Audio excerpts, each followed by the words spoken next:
closer to the top. Welcome to my journey with Paula G, where we are all juggling this journey called life while walking in the gifts and talents that God has given us. Thank you all so much for joining us. I hope you're doing well. And if is your first time on the journey, welcome, welcome, welcome, welcome. I'm so glad you all tuned in. For those of you who are coming back, you know how much I appreciate you each and every week, whether you are watching this show, whether you are listening to this show. We appreciate each and every one of you because time is what? Some of y'all can say it with me. Time is precious. It is the one thing that you cannot get back. So for you to think it not robbery, to sit down and spend 30 minutes with us, we truly, truly appreciate it. So we thank you so very much.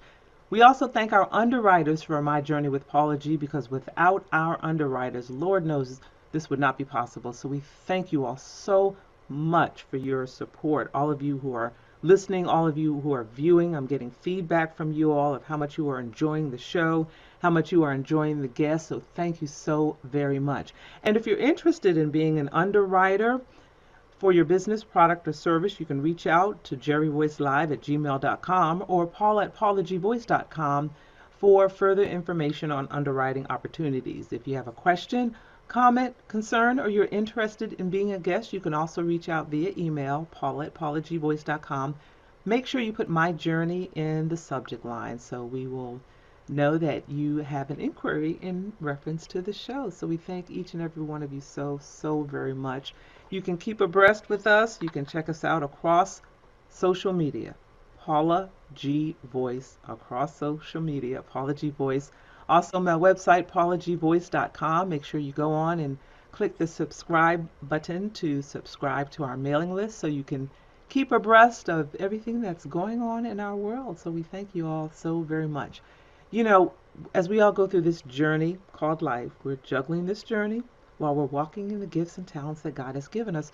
There will be storms in life. Lord knows there will be storms in life. We all of us, have to deal with some sort of storm. It may just be a light rain shower type of storm. It may be a full-blown hurricane or tornado. But whatever type of storm it is, any storm that we have endured, weather-wise, it always passes. The sun comes out at some point.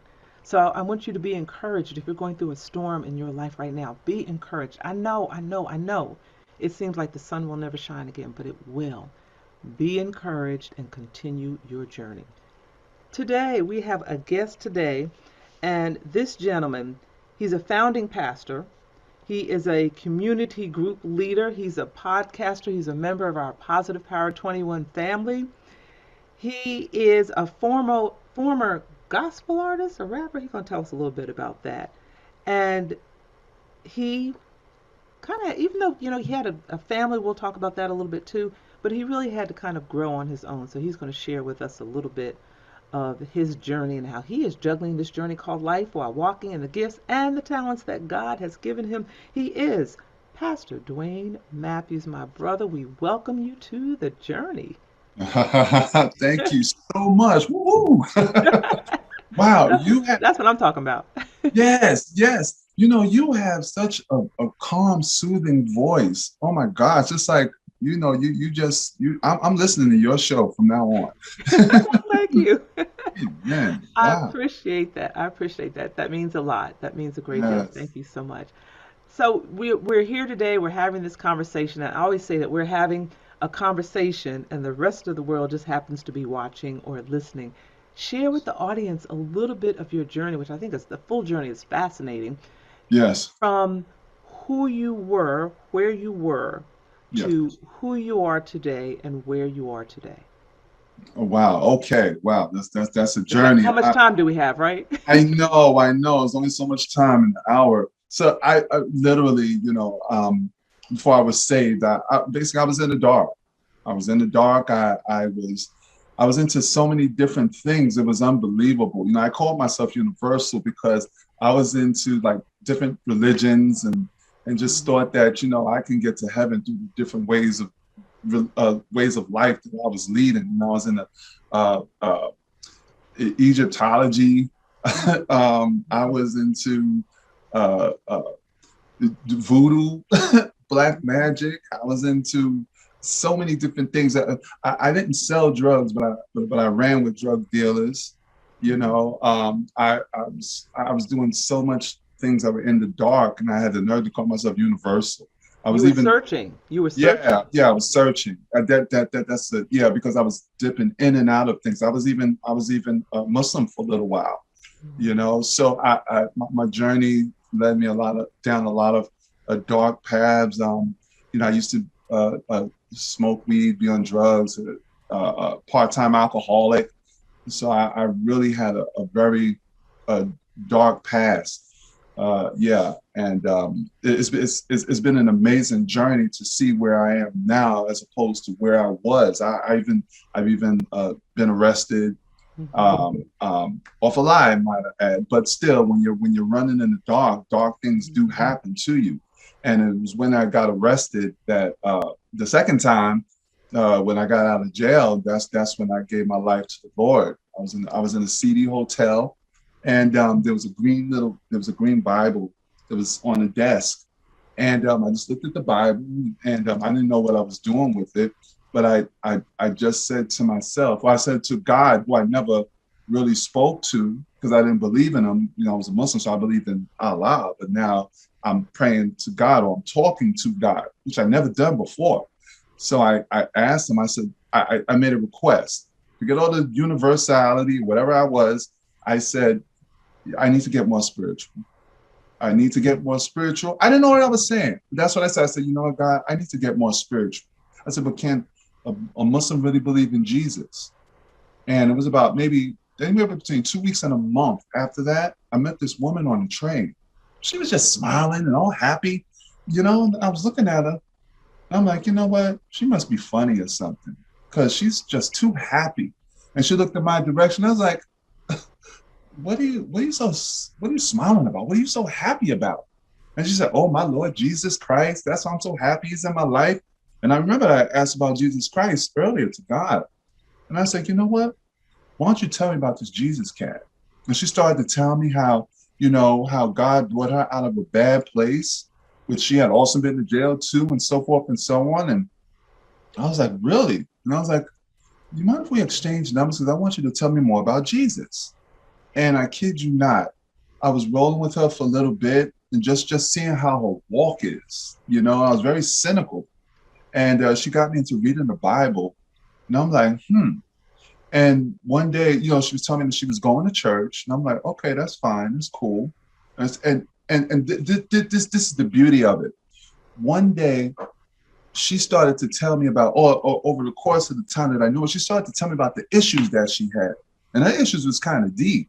So I was like, okay, you know what? For this issue, you need Tyrone. For this issue, you need me to talk to this person. For this issue, you need a good lawyer.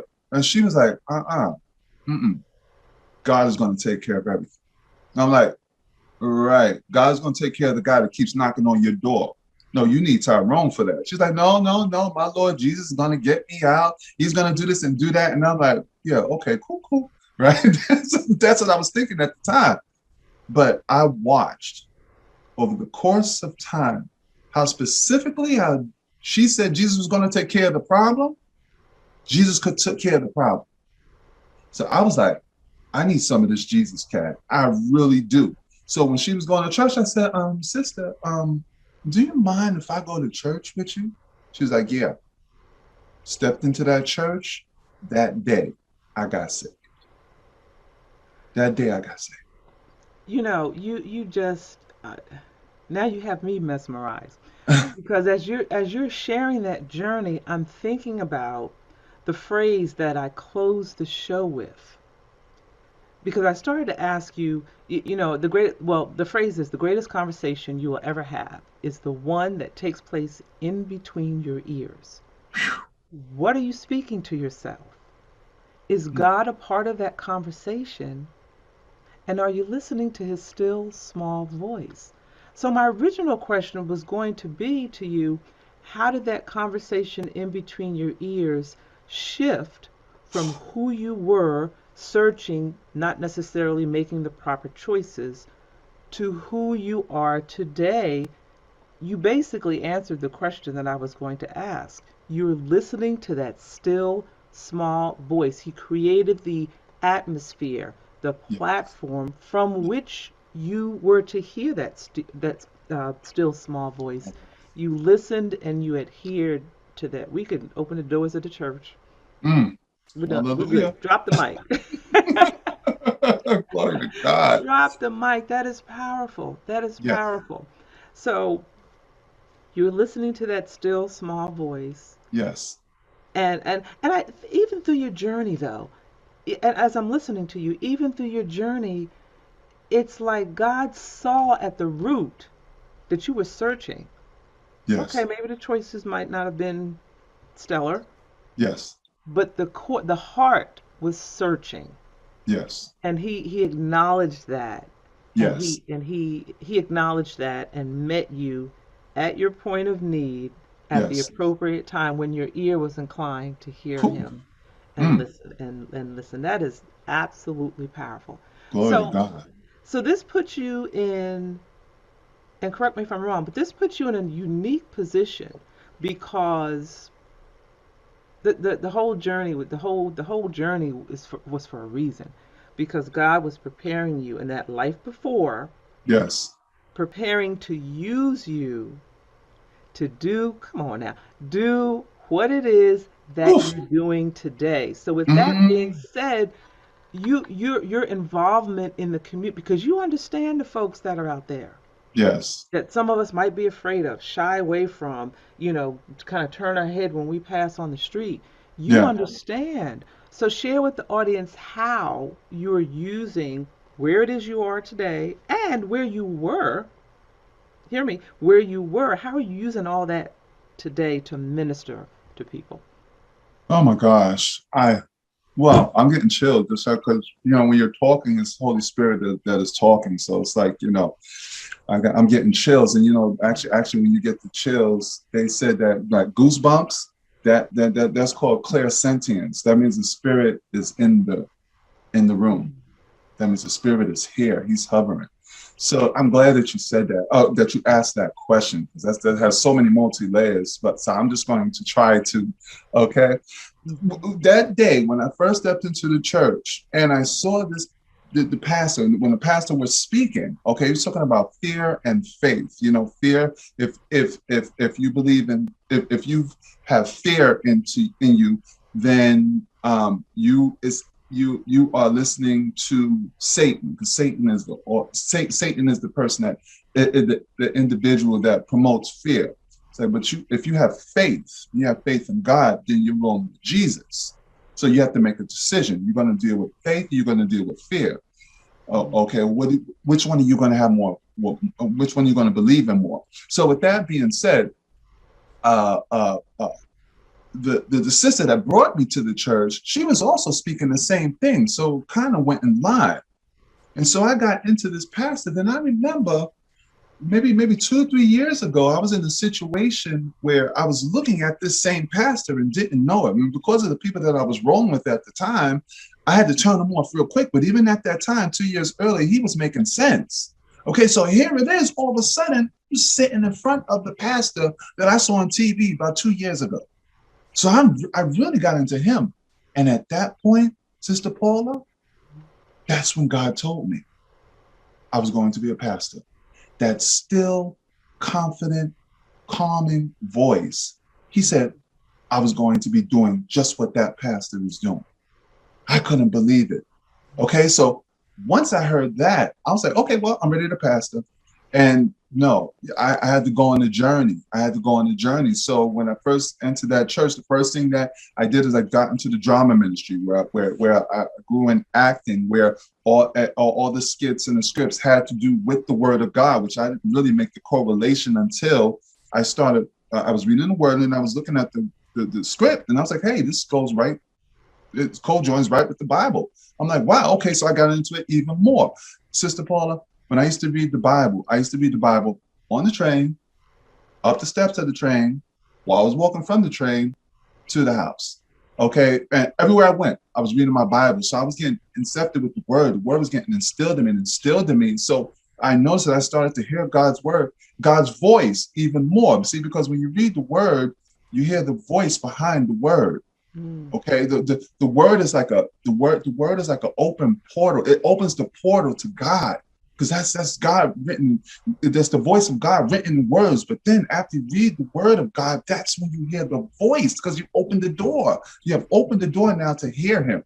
So the things that he was telling me, he guided me to be in the drama ministry, because I started first there in the drama ministry, which is the production ministry. Then he guided me into being a community group leader. A community group leader is an individual. I was in a mega church. So there's a community group leader is an individual who is a leader of the church. And what he does is he goes out into the community of the church to find those souls that have gotten saved, but they don't know what to do from there. What do I do? Okay, where do I go? So as a community group leader, I'm the one that finds and seeks out and searches using discernment who are the individuals who are falling through the cracks, who are on the fence. They chose God, but now they don't know which way to go. So I was led to them by being a community group leader, and we would get them into Bible studies. We would get people who are not saved into Bible studies off the street, just get them into Bible studies and start preaching the word of God. And if they needed salvation, they got it right then and there.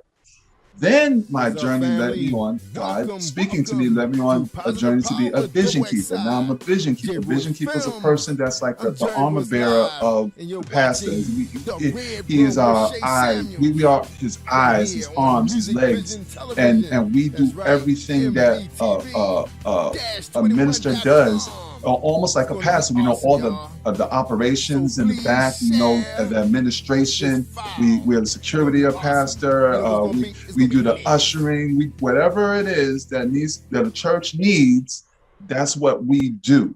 The reason why I'm saying all this is that this is why I just couldn't become a pastor at that point, because I had to go on the journey and to learn everything. I went to pastor school. I went to AMI, which is apostolic ministry, apostolic mandate ministry, and I learned how to counsel and to teach, and that all led me into what I am today as a pastor. Welcome to another episode of The Red Room with your host, Shay Samuels.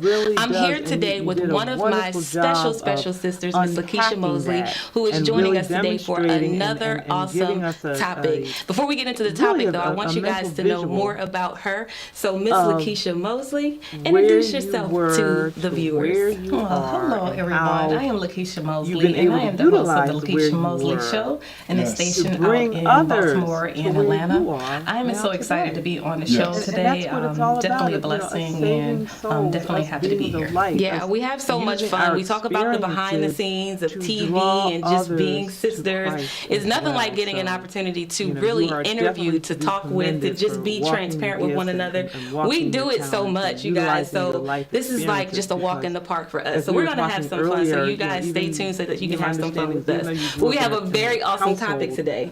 Today we are talking about faith according to grace. That topic in itself, it says a lot. There's so many bullet points to this, but we're going to just drive it home so people can understand that, you know, this whole faith and grace thing is not like a get out of jail free card.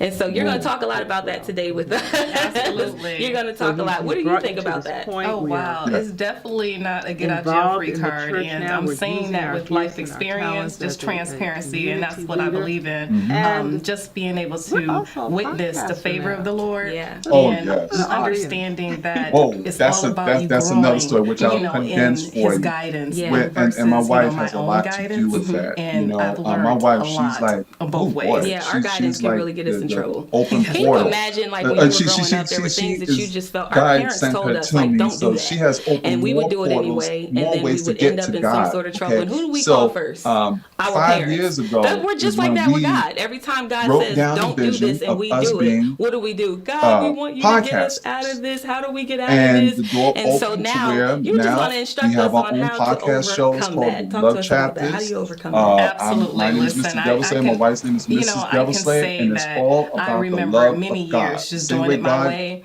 loved and just me and guided me on thinking this that I knew journey the right way. is You know, how and we I said, spread God, the love of I God understand to what others. you want me to do, but I He loves promise us, you, and we had to this have is a the right way. platform, Because I and He made have it so. a 5 blueprint. years So ago, you told God of your it blueprint. happened. I sure The love did. track. Okay. I was very big in telling him what to Now, do. You know, God who created me. Yes. Wife, Amazing, just right? love Yes. just the, You know, one thing that I've your learned is that demeanor God when you were is speaking of her. purely a gentleman. You know, share he's with not going to us push you. Yeah. He's what not going to you pull you feel away has from been the the key perspective that you currently for have. Yeah. your He's all marriage about being the letting success that it you is. And I know we all work got, it because at the end of the day, peaks and it's free valleys. I will. get Yeah. that. And that's just, isn't that a What do good you father? feel is Yeah. the You know, that key gives Goes us back that. to Adam and Eve, to be honest with you. Absolutely. So he's going to sit and wait, and if you decide to do it his way, Yeah. he's there for you. Jesus. You know, And He's that's the foundation. grace. absolutely. He's the That's foundation grace. When of it you all. said it, there's Jesus such a led us peace that to, comes with that. That is grace. That's what grace premarital looks like. counseling, which is Grace is very not important. pushy. Grace And is he happens patient. to Even be it talks a about it in Christian as Corinthians. well. Love being He's now patient, a love being marital kind, love being counselor. not boastful. We do There's so counseling many with things them, that come with that, and because God loves us so much, He gives us focuses an opportunity us on the to do word. what we feel is right Everything for is based on us. the But He's word. always Everything goes waiting back behind to the the scenes for us Bible. to So just if say, anybody God, okay, wants to know, I'm if ready. you want to get married, Wow, isn't that if amazing? you Just are in married, that the best thing perspective, you like need to do God, is have it's Jesus almost as the like foundation He, and you use know, that I would say it word, this and way: you need God to already knows pray. what we're gonna do. You need to Right. Say pray. it again. He already knows So what we're Jesus gonna is the do. foundation. You know, He already Yes, knows amen. really the perspective that we're not at. So He knows, you know, the end. And He, look, He's still there. Yeah. So if He knows the end and He's still there, He knows the highlight of this whole story here. But a lot of times we feel that anytime that we do something wrong and anytime that we have perceived failures, Yes. that So it's share all with over. us your God's going to leave us. website. He is done Yeah. with His Your daughter. social This media, one how right the here, audience can He's going to stay go on to the next. All right. But God's Okay. like, Well, I'm never going to leave. our I'm never going website. to forsake you. We It's like didn't our speak about natural this, but I have parents, a, and that's how I look at my nonprofit organization relationship called with God. Meals It's on like Heels, my where we mom go was out and we always feed and there, no clothe matter the what I did. I homeless. talk Amen. bad to her. And I that apologize, website is Mom. called I say it live in front of everybody. mealsonheels.com, which is I'm paying for that because there's consequences that come with that. We're going to talk about those consequences because there are definitely consequences that come along with us just feeling like we can go out and do what we want to do, how we want to do it. We have the blueprint and we think that God's just going to allow it to happen that way. So, there's consequences. Talk about the consequences. Oh, wow. So there is definitely consequences. And, it's funny how you don't think that you will deal with any consequences. And, usually when you're in the middle of a mess, you remember those things that your parents told you. Yes. I can't wait till you get wrong. And you're going to my understand pastor, I'm what I pastor mean. on And it's IG like, as well. Okay, I'm and never gonna- the and IG then is when Pastor began to Dwayne. You can look be under on Pastor my own Dwayne or without that Dwayne the safe haven. Pastor. Because I feel like our parents We also on protect us as much as they Facebook, can. so Unfettered true. Love And Ministries. then That's our when page. you're out there, Unfettered Love Ministries I feel International. like, wow, And God, you can look me up Mom on was Facebook. right. Yeah. Dwayne So Kia, which is when Dwayne I entered D-U-A-N-E. into My wife's adulthood, name K-E-A. I went into She's my rib. the She's military attached. first, and Yeah, I was, that's all. I was That's in enough. relationships that I Oh, knew thank I you shouldn't so have much. been I know in. you That Mom bless our always told me not to be in, viewers, They right? instructed us. Thank They you gave for us sharing your direction. journey, We and still just knew. That's why we pray went for for the it. two of you that God will Let's just be continue to real open with up it. That's doors why of we went for it because Mom so said that not to you go can for it. utilize That's what why He we has did it. placed in you to Absolutely. continue to bless others So, and wow. draw So you already know, others, nevertheless, closer to Him. So we thank you. And I ladies and gentlemen, ended up thank in you all for joining relationships us on the with journey. Our underwriters, men that we were thank you all not so right much for without me. you, this And cannot be then when possible. We I appreciate got each and every one married, of you. I got the married greatest to conversation my first you will ever husband. He have. was in the But what military takes with place me, and in I thought between your everything was ears, what going is well. it that you are At the speaking to same time, yourself? you know how you Is get God a part cues of to that know that you conversation, ladies shouldn't and get gentlemen? married Are or you marry listening to this someone, still? and God tells Small you that, voice and you miss until those next cues, time. and it's right in front of you. I Please. said, Yes. no, I've already planned everything. This is going to happen. So I got married, and nevertheless, it was very good in a certain point, but it did go sideways. I received certain types of events in our marriage that was just kind of toxic. So hold your head up just getting in those types of God events, will lead and it wasn't what God designed for me. It wasn't that person wasn't a good person. It's just that wasn't the person that was for you. And nevertheless, it ended in divorce. And I said, God, I can't do this anymore. I don't deserve this anymore. I'm just going to be by myself. God said, no, don't give up on yourself because I know the end. Yeah. So nevertheless, all right. We hope you all are enjoying yourself. Just we came to praise God. And I began to get closer to Christ. It's funny how it's almost like the prodigal son. Yes. When he walks out and wants to do everything on his own, and he realized, you know what, things were better back at home. Yes. And when I went, I said, you know what, my going back was really just getting closer to God. I grew up in the church. I grew up knowing who He was, and we began to have our own relationship. I began to really date my father. Yeah. I really began to get recorded by my father. And with all of that, I remarried to an amazing man of God that was sent to me. I didn't go after him. Right. He was sent to me, and just having a beautiful life and having our kids being covered and really know what that covering is because I got it with my father first. It's amazing because grace, honestly, is it's sufficient. We throw that out kind of like a cliche, but grace is sufficient. God's grace is sufficient. It covers a multitude of our sins. No matter how, and I can imagine our parents and how our parents used to be with us. Although they were upset, they were angry, they yell at us over and over again, I told you not to do this. But then, regardless if we're hurting, they're going to hug us, they're going to love on us, they're going to kiss the boo-boos, all of that, even in their anger. And that's how I see God with us.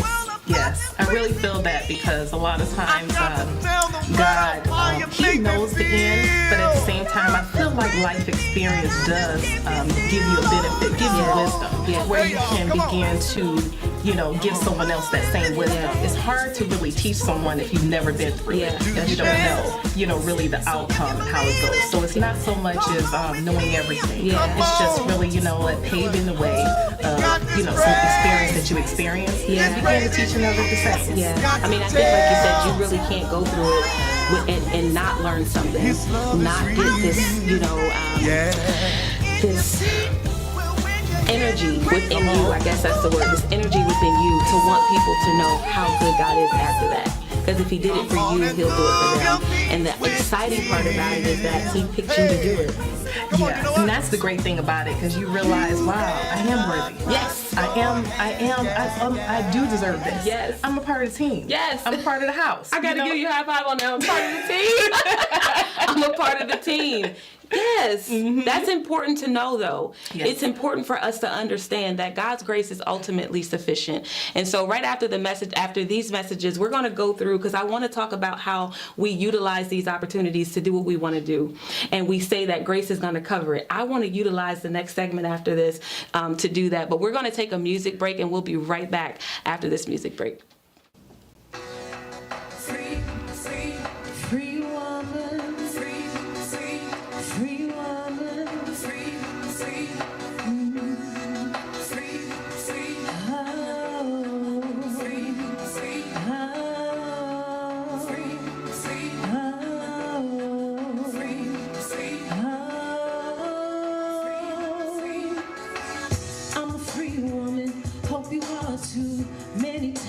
And trials I've been through, and I'm not sure about you or who I'm talking to. Insecurities, low self-esteem.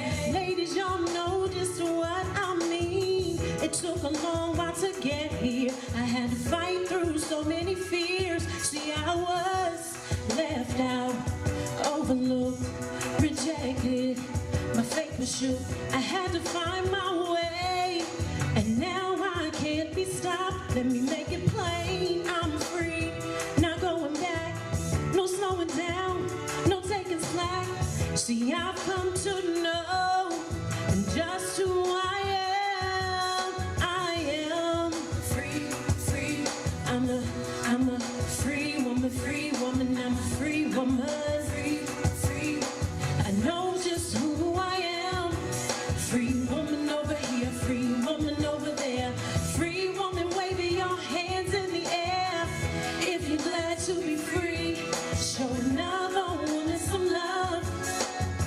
I'd rather build you up than tear you down. I'd rather see you smile than see you frown. 'Cause I'm not hating on you, I'll be the one to help you through. No need to compete, no need for deceit. Ladies, why can't we all be free? Celebrating one another, to be who who we ought to be. I'm so filled with love, I'm brand new. I'm your sister girl, and you don't have a clue.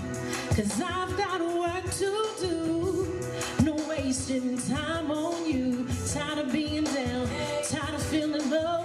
I'm dreaming big, I'm letting go. It feels good to show. Said all that I am, all that I am. Free, I'm a free woman. Free, I'm a free woman. I know just who I am. Free woman over here, free woman over there. Free woman, wave your hands in the air. If you're glad to be free, show another woman some love, some love. Free.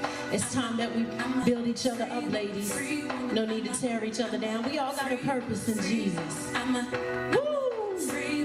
Said I'm free. Indeed, I'm free. Indeed, I'm free. Indeed, I'm free. 'Cause I'm free. I'm free. Thank God I'm free. Yeah. 'Cause I'm free. Indeed, I'm free. Indeed, I'm free. Indeed. Oh. So I'm so glad I'm free. Good. Welcome back to the Red Room. I am your host, Shay Samuels, and I'm here with my sister, Lakeisha Mosley. Today, we're talking about faith according to grace. This has been an awesome topic, and I wanted to continue the topic on because there's so much that can be had here. What I want people to get is an understanding of the redemption. Although we have made mistakes, although we feel God's not going to forgive us, there are examples in the Bible that we're going to talk about today. There are true examples in the Bible where God's grace showed his sufficiency. I mean, God's grace and his love, even in our errors, still abound over the sin. So we're going to talk about that. We're going to talk about that on this segment. So we were talking about Adam and Eve just a second ago. We were talking about God's grace for them and how God knew what they were going to do. God knows what we're going to do before we do it, but yet his grace was still sufficient. And when they were, like Adam said, goes, where are you? He hid. He ran, and it's like, you're hiding. Someone said yesterday, they said God created the tree and Adam hid behind the tree that God created, and Adam was created by God. So you hid behind something that God created, like God's not going to know you're behind there. And he goes, what did you do? For lack of better terms, what did you do? And Adam goes, she did it. But his grace, he goes, I'm naked. And God's like, how did you know? But God still clothed them even in their sin. How good, how loving is that? That's so amazing, and it's so loving. It really just shows exactly the kind of father that we have, Yes. his character.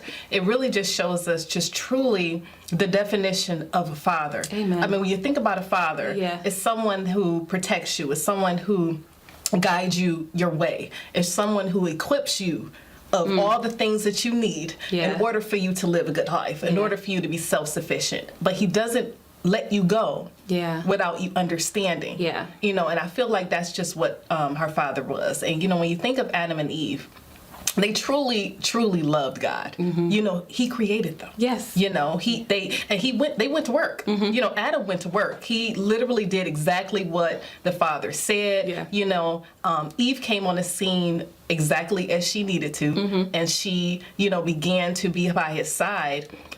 So when the deceiver came, you know, it was something that they weren't ready for. Yeah. And I feel like they forgot what God was in that moment. Yeah.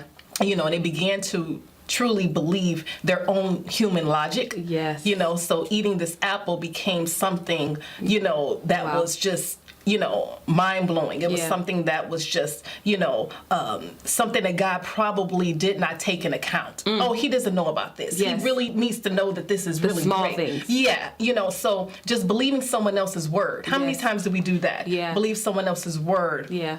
over what the Father taught us. You know, I believe both of us, we understand that. Growing up, understanding who God was. But then we hear another voice. You know, and you know, allowing this other voice to take the lead. You know, and it's a huge trick of the enemy. But it's okay. Because even with all of that, God still was there. And when we talk about redemption, you know, I feel that God already had that plan in place. You know, there's always a plan in place. There's always a plan in place. Absolutely. So when that plan is in place, I feel like God puts that plan together, not as a safety net. You know, not as something, oh, well, I have this in place because I know they're going to do wrong. But it's always in place because God's never going to leave you, never going to forsake you. Anything you do, he's going to make it good. He's going to wash it away. And, you know, one thing about it is when we talk about redemption, God does not remember the past. God does not remember the flaws that we did. He's looking forward. You know, so a lot of times our human nature is to look back. Remember what happened when, you know, we look back. And that was defined to us to let us know that God is not there. He's always forward. And when we understand where God is, we need to understand, you know, we need to keep up with him. Because he's never going to leave us nor forsake us. At the same time, we need to understand that he's building forward for your life. So redemption is always there because he's never looking back to erase something. You know, so a lot of times we're looking back and trying to bring this baggage, you know, this huge suitcase. God, don't forget, wait a minute, we got to bring this, I got to fix this. I got to scrub this clean. God's like, I'm not there. I'm not trying to scrub it clean. So why are you trying to scrub it clean? He's like, I'm way ahead. I'm building houses up here. I need you to come with me. That's so good. So when we think about redemption, we need to understand that God is not in the mindset of trying to fix anything from our past. He's already bringing new forward. That's good. That's good. One of the things that you said, you mentioned about fathers, and you said that it's just, God is just like our Father. And there are a lot of people, women and men, who have not been raised by their natural father. And so the attachment of that rejection, that neglect, that's why a lot of people feel it's okay for them to do what they do. They've already made a survival plan for themselves. And then it's only when we get older, that's why the Bible says, when I was a child, I spake as a child. It's only when we get older that we find true revelation of God's kind of love. And then I see a lot of women and men going back to forgive their fathers because of it. Have you seen that? I absolutely have. A lot of times we have our own perspective of how things are going to go in our life. Like you said before, you said that, you know, we already had a plan. We already have a blueprint of how we were going to do because we never had a father. We never had a mother. We never had anyone to protect us, anyone to guide us that way. But like I said, God is always moving forward. So remember, God is always moving with you forward. So that is your father that's never going to leave you nor forsake you. If you didn't have a natural father on this earth that decided, you know, to be with you and leave you, God is with you. God is that father in your life. God is that mother in your life. He's that, you know, betrayal that happened to you. He's that protection that lets you know, listen, you have him. You don't have to carry anything else. So, you know, when you go through the things you go through, you can always receive the lessons. You can always receive the wisdom in it. So you can take that and move forward. But understand that you can move forward in your life when you begin to have children, when you begin to, you know, become an adult. Because a lot of people have children before they're adult. A lot of people have children, you know, without, you know, a spouse to raise those children. Don't look at that as a bad thing. Because God is with you. He's always going to be that additional, you know, that you need in order to move it on. He's going to bring those people in your life in order for you to begin to move forward. Have you ever seen that where the protection was always there? Yes, I call it Hansel and Gretel, because Hansel and Gretel, I don't know why God took me back to that a while ago, but the breadcrumbs, the fact that they left the breadcrumbs, and it's almost like how God, those little nuggets, how God does us, those breadcrumbs always take us back to home. wherever home was for us. Those breadcrumbs always take us back. And when God showed me those nuggets, I mean, the whole story in itself was like, it was a childhood story, but for God to give it to me at this age, you know, they were almost devoured by the old lady in the home, but how God turned that thing around. Those stories were real. We didn't see it then, but they were about to be eaten. They were being prepped for meals, and that whole situation turned around. But the breadcrumbs are what got them back home. And so, yeah, I do. I've seen that where God has just turned that thing all the way around. There's something else that we do now in this era. For some reason, we feel that grace is that we talked about that in the beginning of the episode, the get out of jail free card. And so this era here, the teenagers and some adults, I'm not going to just put it on the teenagers, I'm not going to say teenagers, but some adults, we feel that we don't have to be good stewards of our finances. Why? Because our we have the blessing plan. We call it the blessing plan. Well, I don't have to pay my tithes. The blessing plan. We don't have to be good stewards of our lives. The body's our temple, so we don't have to eat right. We don't have to do. But it's always like, well, God will take care of that. God knows my heart. God knows all about me, and we feel that God's grace we don't have to do anything because of God's grace. We can just run amok, run the world crazy, and then grace is going to take care of that. That's something that you say, we kind of sometimes categorize God's grace, like you said, as a get out of jail free card. And we don't understand really the definition of grace. Grace is there for you to let you know, listen, he's with you all the way. It's not about you getting it right the first time or the second time or the third time. I've been there. But it's all about him letting you know it's not about getting it perfect, but it's about moving forward. He sees your heart. It's doing a heart check. When we do a heart check and when we understand, our motives, then we're not really relying on grace in the perspective of really doing harm to ourselves, doing harm to someone else. Well, you know what? I'm not going to save this money or pay this rent this month. I'm not going to do this. I'm not going to be honest on my taxes. Because God knows I just don't know everything. No. So it's almost like, you know what's right to do, but you don't do it because of, this grace. No, that's not what it was for. God, that's for to let you know that, listen, God is with you, carrying you all the way. At the same time, we need to honor the man that loves us so much. And when you honor him, you're not going to want to do wrong by him. You say, you know what? I don't want to do wrong by him because I don't want him to look at me any type of way, even though he's not. I feel that unction in my spirit that I don't want him to look. I don't even want to perceive that he's looking at me wrong. So I do want to do everything right to my ability, and rely on him in that way, not to take something from him that is not right. I want to sleep at night. I think Colossians 3:17 says everything you do unto the Lord.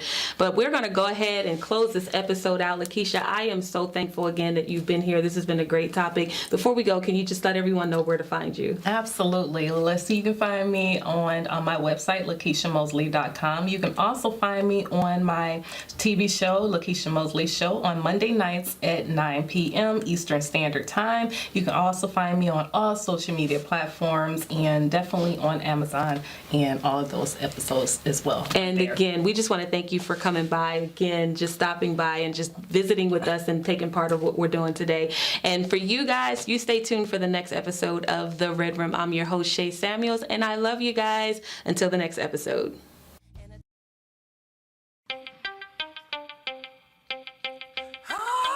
Here come the boss lady, the Kelly Holland Show.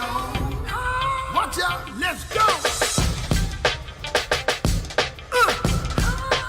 Here comes the boss lady, the Kelly Holland Show. Let's drop it. Here comes the boss lady, the Kelly Holland Show. Come on. She gonna get it right, research all about your life. Her info's always tight, talking just to get inside. Gospel talking, Bible walking, wanna help you see. Faith is calling and she's walking with the victory. The king is on her side and she never quits. Put you on the show and you reminisce. Creative to the point where she's making hits. Business savvy is a Kelly, are you kidding this? The Kelly Holland Show. I'm liking this. Kelly Holland.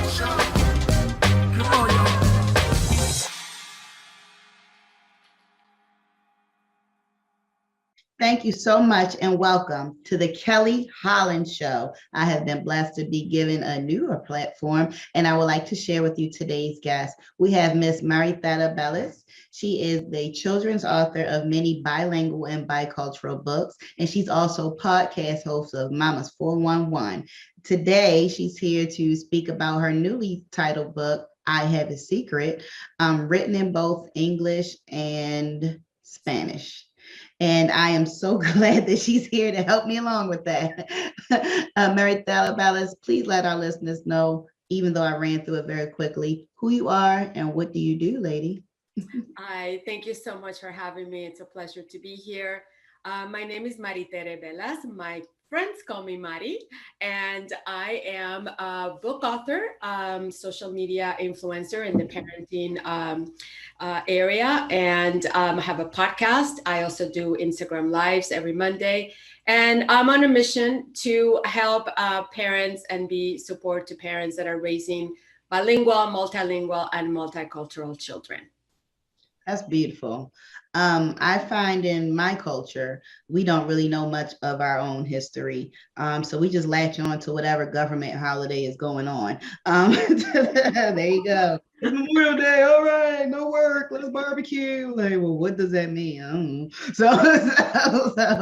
know. Or more or less St. Patrick's Day. I had no idea that it wasn't even about the Irish, that the actual leprechauns were the people that looked like leprechauns. They were just short in stature in Africa, and that was the tribe, and everybody around there was about 4 feet and under, and so that's where the term came from. But I just thought it was an Irish holiday. And so that just speaks of the confusion that is overflowing in, I would say, the Black community. And whatever history we really have has been tainted while living in the US. So there's a lot more research that needs to be done for us to understand. I'm grateful that we just got a new holiday passed by the current president, Juneteenth. That's today. But I think there are a lot of digging that needs to be done on our side. So kudos to you for saying, within my culture, I'm going to write these books. I'm going to write them so anyone can read them of whatever culture. And then you also go into the parenting factors. So tell us more about I Have a Secret. Well, my first 2 books were written for parents. The one in 2014, right around that era, there was a lot of studies being done about the benefits and the advantages of raising bilingual, multilingual children. And all of a sudden, everybody was talking about it. So this book it's called Raising Bilingual Children. It is an ebook that was published in Spanish and English by Simon & Schuster, which I'm very grateful. And then after that, I decided to write a book about culture, and that became a physical book and also an ebook. And I entitled it Arroz con Pollo and Apple Pie, Raising Bicultural Children. And the meaning of the title is, everybody in the Latin world knows what arroz con pollo is, and everybody knows what apple pie is in the United States. And I wanted to show that there is, they can coexist, they can live together, and we could appreciate both cultures and teach our children to do so. And then right after that, I started writing bilingual children's books. And, all this happened. I raised 2 children with 2 languages, Spanish and English, and 3 cultures. My husband is Greek American, and I'm from Puerto Rico, born and raised, and my children are American, and we're actually all Americans. So it was important for us to preserve the cultures and to teach our children the cultures we grew up with. And the languages, we picked Spanish and English, but it was really hard. There were no resources around. There were no communities like today. There's a lot of online communities that offer support for the families that are in this journey. And the more I went out and I started talking at, book fairs and book festivals and language conferences and women's conference, the topic would come up. Oh, my son or my daughter, they start going to school and they don't want to speak Spanish anymore at home. So I decided to develop this story about a little boy. It was important to me to come up with a character that children that are Hispanics could identify themselves in the story. My kids didn't have that either. Right. It must be relatable. And you know, and I wanted him to be a Puerto Rican character. I grew up in Puerto Rico with, you know, people your color, my color, maybe even blonde and blue eyes. So there's a whole mix. And so it was important that for me to reflect that in the book. And you know, I wanted Junito to feel pride for being fluent in Spanish and English, to understand the importance of being able to communicate in the language of his heritage. So that's what the story is about. And of course, you know that, you know, if your mom or dad tell you something for 1,000 times, you don't listen to until someone else comes and says something to you. Random person. Oh my gosh, men do that too. They just need the manly confirmation. I'm like, didn't we just talk about this last? Oh my god. So I made the kind of like heroine in the book is the teacher that is monolingual, that she admires Junie because Junie can communicate in both English and Spanish, and she tells Junie, I wish I was more like you. So you know, that kind of clicked in his little head. And then she just makes it where, you know, it's a classroom thing, and they have a day where they all start speaking in Spanish. Like, you know, she brings up words and stuff, and it's just a cute story. And of course, you know, half a secret is because for a while he had a secret, but then he didn't have a secret anymore because everybody knew. I think, you know, the other thing is kids, you know, that age, they don't want to be ridiculed. You know, they have a different accent, or they have a last name that can't be pronounced that well, or a first name. And so they tend to kind of, you know, pretend that they don't speak that other language because they don't want to feel different. So, so it's all those, you know, I touch up on all those little emotions and, you know, friendship and a little bit of bullying, soft, but, you know, just to show the kids, you know, all this can happen, but you still, you know, walk in with your, you know, head held high and be proud that you can communicate in 2 languages. That's beautiful. Absolutely beautiful. And then you hit it right on the spot. There's the bullying doesn't go anywhere. And it's, I don't know if it's worse now or then, or maybe there's more resources for the bullied. But I definitely never thought that anyone that was bilingual would be teased because they know an extra language. I think that's amazing that they are able to develop a second and third language. And none of it's simple. Not if you grew up knowing English and now you're trying to learn another language. We get it in school, but it's not effective. I can tell you the time, I can count in numbers, and I can say hamburguesas. That's not going to get me far in the Spanish community, okay? I don't only know the time because I had a teacher that drilled it in my head. He made a song. He's like, ¿Qué hora es? We're like, es la una. I guess I only know es la una because I can't tell you any other time. And I can count to 20. That's not going to get me far at all. But I never knew that people that had super intelligence, is what I call it, would be demeaned. And so kudos to you for picking up on the emotional side, the mental health side, and also bringing encouragement to the character within your book throughout other characters within your book. And I think that really plays into the real life that we live. There are resources available, whether it be a nice, friendly teacher, a family member, someone you want to call a friend that is truly being your friend. I think there's a lot of encouragement there, but there's also other resources, like you said, across the internet that could also provide a safe place and a happy place for people that share commonalities. Absolutely. It's so much easier now. And, you know, when you went to school and when my kids went to school, they didn't have the option of having another language right away, like as part of the curriculum. I mean, I live in California. As far as I know, or I'm concerned, Spanish should be part of the curriculum from the get-go in every single school.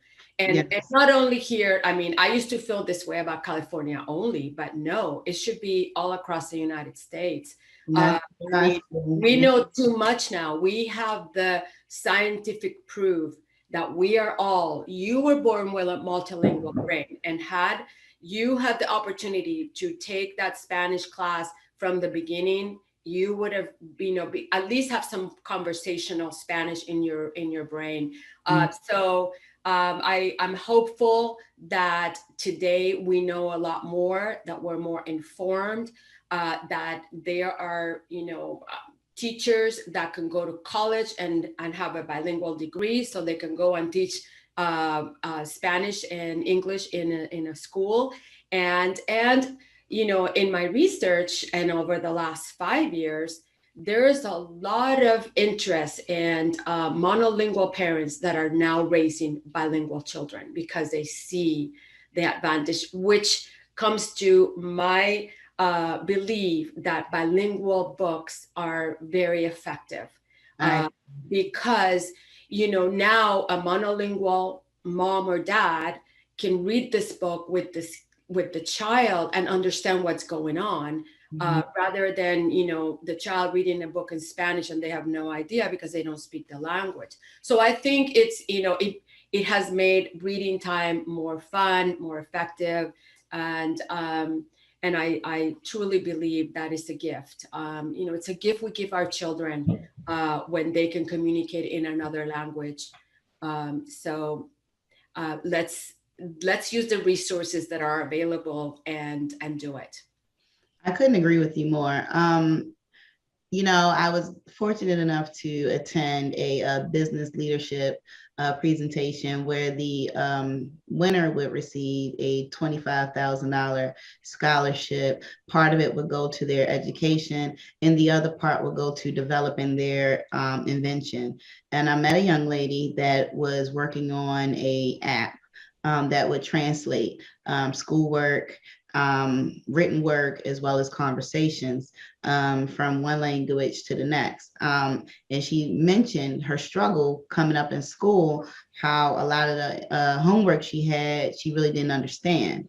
And so how this app would make things easier for, just like you said, all of the multilingual children that attended the school or throughout. She won. I definitely voted for her as a business leadership coach because it's necessary. There's some really nice inventions. Maybe they've convenienced one of our devices, but this right here, this is groundbreaking. She could even sell that to Google because I don't care for their translation app. Oh, no. No offense to Google, but yes, no offense to Google. I don't think that's one of their strongest platforms, though. No, and that's what was happening. Some of the classic storybooks were being translated, or were, and authors were having their books translated into Spanish. And it's, it's not a literal translation. You can't translate literally. You have to really be mindful of the way it is said in that language, because it's not literally the same exact words. Correct. In Spanish, whether it's French, German, it's the same thing. You have to keep in mind the norms, the customs, the culture, and how it is. So it's not as easy as it sounds. You can't just, let me just translate that in Spanish. No, I just did that. I worked on 2 books last year, one of which hasn't come out yet, but it's an African-American author that asked me to translate her book. It's a super cute story, and I hope it's going to come out soon.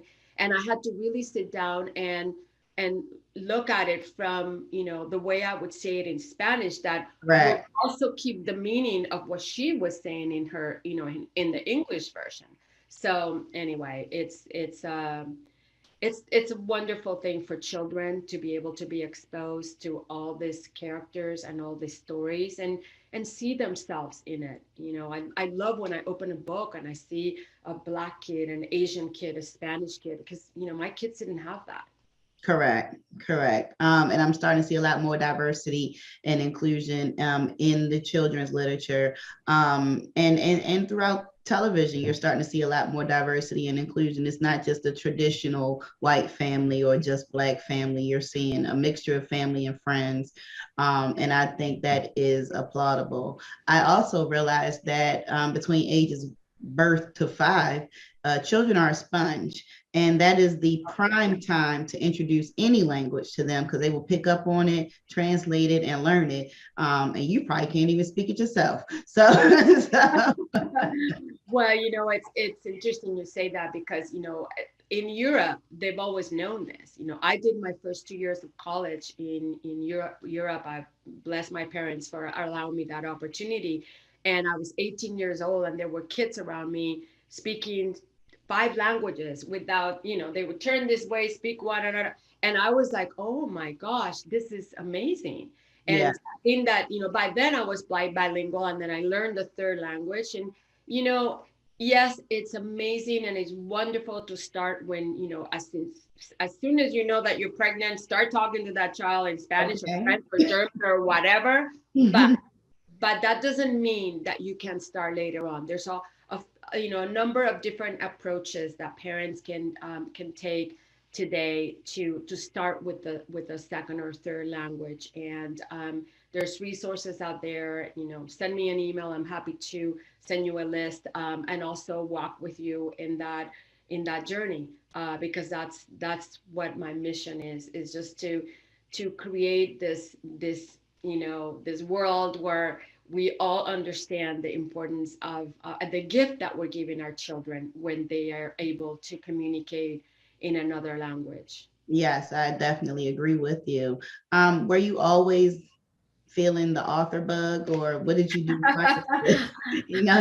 You've raised your children, you got some time on your hands now. I guess there's some availability there. But who were you before all of this?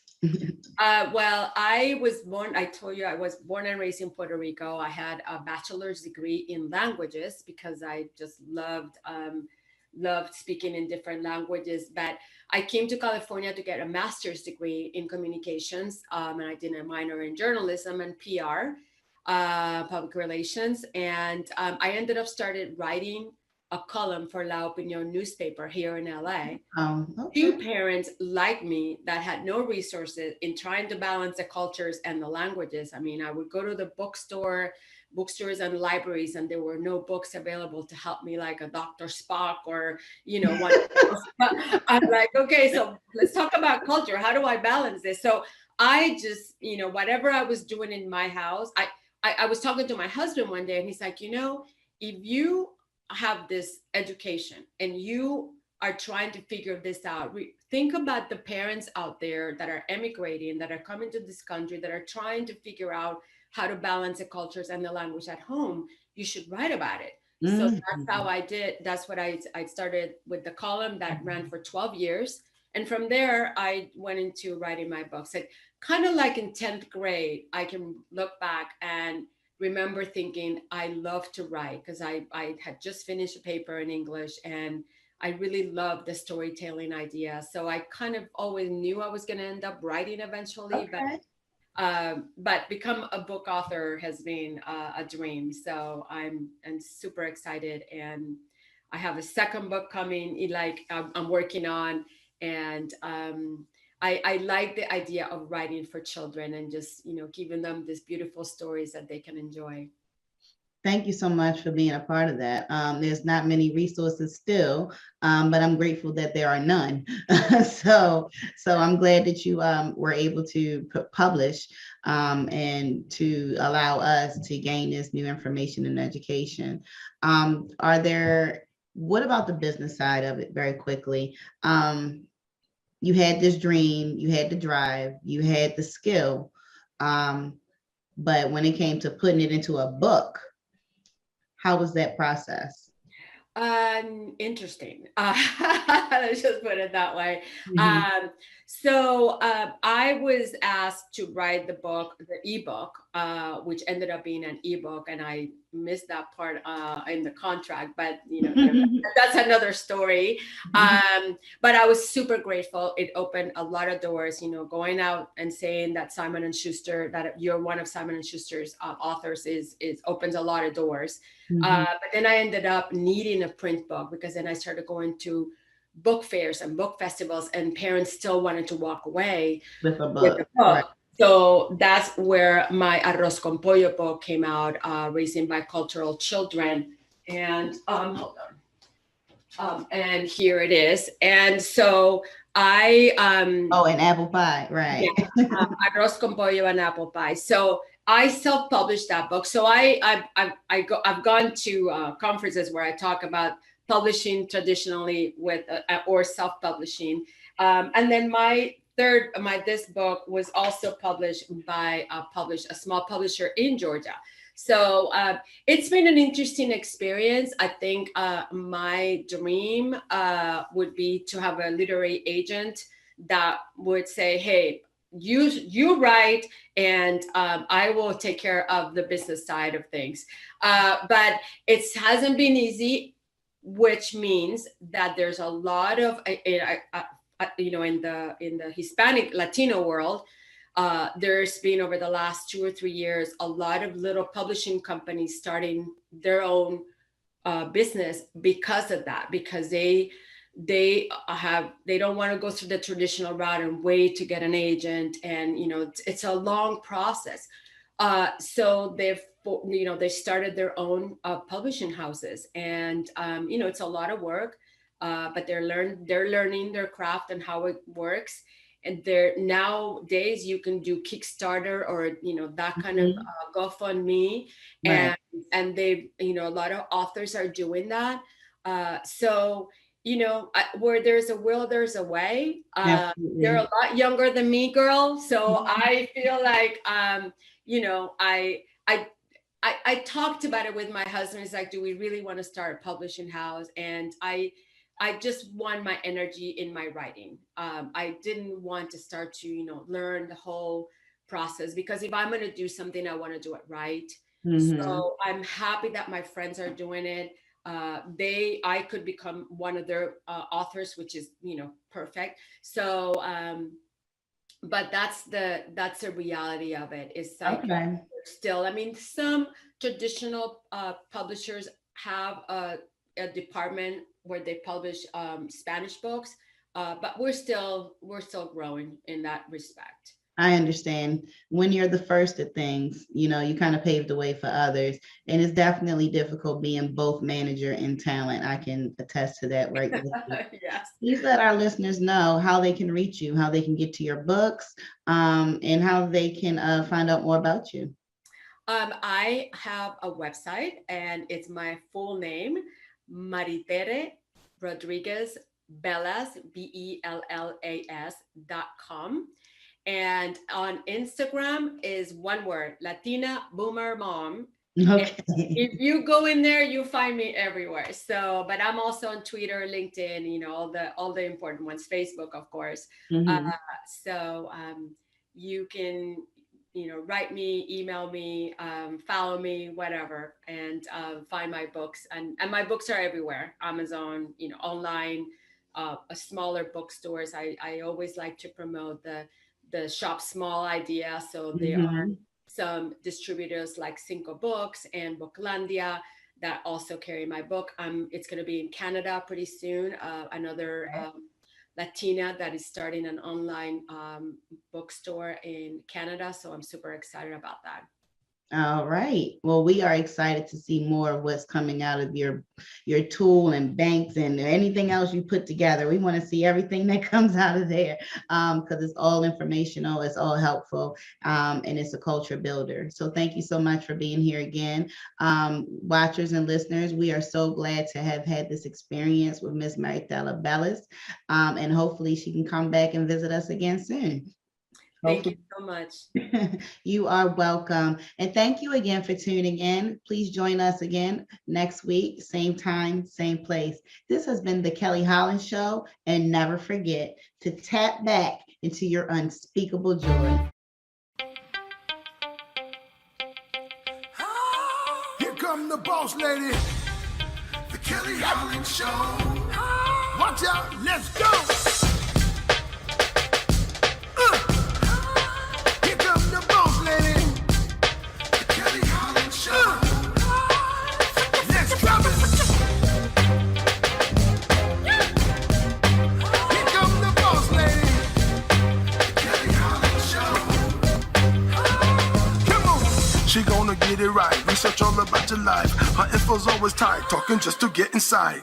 Gospel talking, Bible walking, wanna help you see. Faith is calling and she's walking with the victory. The king is on her side and she never quits. Put you on the show and you reminisce. Creative to the point where she's making hits. Business savvy is her Kelly. Are you getting this? The Kelly Holland Show. I'm liking this. The Kelly